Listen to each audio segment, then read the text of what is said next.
Well, thank you, Michael. That's great. Nice tour. I love the story. I really like the whole thing about all the Washington-based products, U.S.-based products. I've started a couple companies, and it's hard to keep manufacturing here, so I applaud you for doing that. And you know, it's great to be here today. I thank you all for coming out on this wet and cold day. I see we also have, you know, I know Larry Springer's here. He'll get to speak in a minute, and Maura's here from Jay Inslee's office. So we have a little bit, I don't know everybody, I might have missed a few in that, but it's nice to see some representation from the state and from our legislators and federal.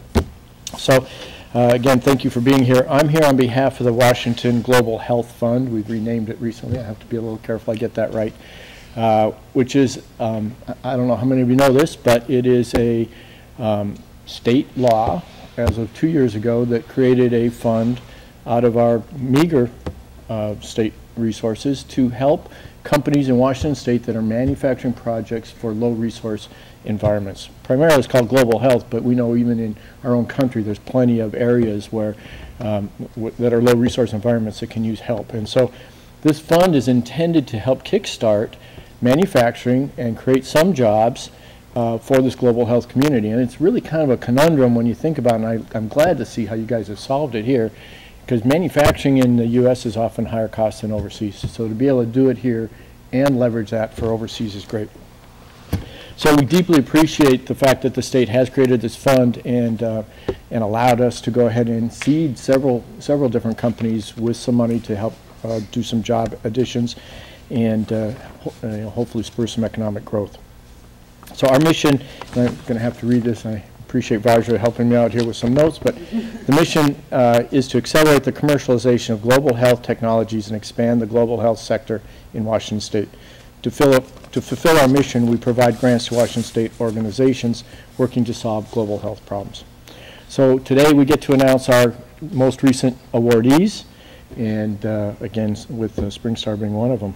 So the 2012 grantees are 3 organizations involving diverse global health issues that will benefit local communities and people worldwide. So I'm going to read you the 3 grantees. We think everybody's a winner. But Sign, which is a Richland-based non-profit manufacturing company that makes orthopedic products. You might have seen through the Haiti earthquake situation, Sign was very prevalent there in fixing broken bones. They are working in 49 countries. Our grant will help them get FDA approval on 2 new products, one to repair fractures in children and one to repair hip fractures. And Sign was an original grantee from our first round in 2011, and they got a full award. This time it's a very small, a much smaller award, but it allows them to hire some regulatory people, which will really accelerate their process. Aseptica is the second winner. I believe their award was $100,000. We're running out of money. Yes, it's common in our state. Aseptica is a Port Orchard-based company. They've developed a new non-antibiotic disinfectant to prevent infections caused by catheters. The commercialization of this product will replace less effective products currently on the market and will prevent needless infections in patients in the U.S. and other countries around the world. And what this is a little, it's a replacement for an antibiotic that sits in the caps of indwelling catheters, and so that when you insert needles to inject and retract them, you don't transmit those diseases anymore. And then SpringStar, and again, thank you for hosting us and being here, is a Woodinville-based company that's been making non-toxic pest controls for years. I guess we heard 12 years, did you? 10 years. 10 years? And are now entering the global health market. They have a product that will attract and kill mosquitoes carrying dengue fever, which affects millions of people in the developing world, and now we're learning in the United States as well.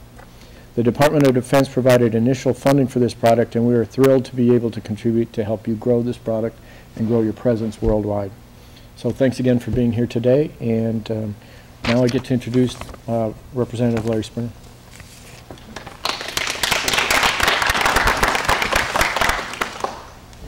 Well, thanks, Mike and SpringStar for putting this together. I think it really is a demonstration of what government can do when it partners with business. And you know, the best thing that I think the state government can do at this point in time when we're in the midst of a really deep recession is find really creative and innovative ways to leverage what little money we do have available to turn that around and create jobs in the state of Washington. And this is a classic example of what we set up the Washington Global Health Fund to do. It's young. That fund is young. We hope it becomes old, which is to say, in this economic climate, it's the kind of thing that I think the state and the recipients need to let their legislators know is a good thing to hang on to. So, cheap plug for lobbying in Olympia next session. There are 16 to 18 employees here making products that are going to benefit mankind throughout the world. They're right here in beautiful downtown Woodinville, Washington. We're going to hear a moment from Scott Hageman from the Woodinville City Council. But before we do that, I want to take this opportunity to present the certificate to Mike and on behalf of SpringStar for the grant of $75,000 for the tap and kill product. Okay. Congratulations. Thank you very much. Well, we're delighted to have the support of the state and jobs with our company, and hopefully they'll help lever additional jobs over the coming years. Great. Thanks, Thank Mike. you. You bet. And Scott from the city of Woodinville, come on up and say a few words. Sure, thank you. Well, I'd like to thank everybody for the opportunity just to see this wonderful plant company, the products they're making. I have to admit, I was much more, I'm blown away. I mean, they have such innovative products, and they're able to produce them at an astoundingly low cost. I'm just very excited about the prospects for you. And they're employing more and more people. They're building their employee base, which is important, I think, to all of us. They're one of our Woodinville businesses. We have a lot of small businesses doing very creative things, but I would have to say this is the most creative one I've seen yet, and I'm very excited about your future. And of course, anything the city can do to help, we're always there. Economic development is key. We want to support our businesses. We want to support all our employees, and we look at them as all part of our family. So thanks again for the invitation, and we're so excited that you're here, and the state obviously recognizes what you're doing. We recognize what you're doing. We think it's great, and let's say, the sky's the limit, I think. So thank you very much. Thanks for coming out, Scott. Yeah. I appreciate your words. Thank you. Yeah. And Sam Hapke, who's our research manager, is going to talk, give us a brief outline of trap and kill and where we think this technology can go. I even have materials here. Okay. So basically this technology targets the mosquitoes that transmit dengue and other viruses like chikungunya. And what's special about these mosquitoes is that they're quite different from mosquitoes that spread malaria and things like that. So there's a lot of money, especially in Seattle and in Washington State in general, put into malaria research and malaria prevention. These mosquitoes are the exact opposite. They bite during the day. They actually hide under houses and in small places. So a lot of the technologies that control malaria don't control this mosquito.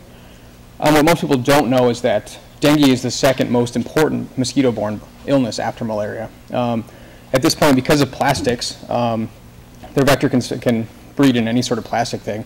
Because of the advent of plastic and how cheap it is, there are now 2 billion people across the planet at risk of dengue, because mosquitoes pretty much breed anywhere that we are, that it's warm enough for them.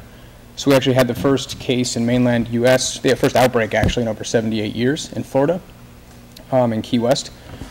And so it's incredibly important to come up with a way to control dengue. And as I said, there really aren't the tools to do it. So the traditional ways of spraying, bed nets obviously don't work because they require people to be asleep, and these things bite during the day.